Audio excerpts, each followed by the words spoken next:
PCOS থাকা সত্ত্বেও আমি কিভাবে এত অল্প সময়ে আমার ওজনটা কমিয়ে ফেললাম সেই ভিডিওতে আমি তোমাদের সাথে ওটসের একটা ব্রেকফাস্ট শেয়ার করেছিলাম আর সেখানে এই সিডসের পাউডারটাও আমি দেখিয়েছিলাম। তোমরা আমাকে সেই ভিডিওতে অনেকে অনেক রকম প্রশ্ন করেছো। একজন আমাকে বলেছো এই সিডসটা শুধুমাত্র ওটস দিয়েই খেতে হবে কি না, আর সারা দিন কি এটাই খেতে থাকতে হবে। তো আজকে তারই উত্তর দিব। তো তোমরা তো দেখলেই এটা আমি শুধুও খেলাম যখন ব্রেকফাস্টের একদমই সময়ই থাকবে না কোনো দিন।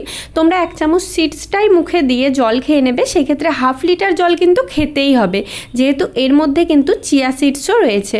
তারপরে দেখো আজকে তোমাদেরকে ছাতুর সাথেও আমি খেয়ে দেখাচ্ছি। অন্যান্য ব্রেকফাস্ট করলে তোমরা আলাদা ব্রেকফাস্টের মধ্যেও নিতে পারো, আমি আজকে ছাতুকেই ব্রেকফাস্টে নেব। তাই জন্য দেখো 2 চামচ ছাতুর মধ্যেও আমি সিডসটা মিশিয়ে খেয়ে নিচ্ছি। এক্ষেত্রে বলি যাদের পিসিওএস পিসিওডি নেই, দুধ খেতে পারো, তারা দুধের মধ্যেও কিন্তু এটা গুলে রাত্রেবেলা খেতে পারো। এতে তোমাদের হেয়ার ফল কন্ট্রোলে আসবে, স্কিনটাও খুবই ভালো হবে। আচ্ছা, আর একজন দিদিভাই আমাকে প্রশ্ন করেছিলে সারা দিন এই সিডসটা সব খাবারই দিয়ে খেতে হবে কিনা।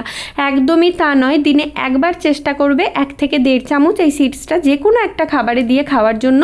আমি ব্রেকফাস্টে বেশি পছন্দ করি। আমি কিন্তু এই সিডসের পাউডারটা ওটস, চিলা, ছাতু, দই, শেক সমস্ত কিছুর সাথেই নিয়ে অ্যাড করে খেতে পারি।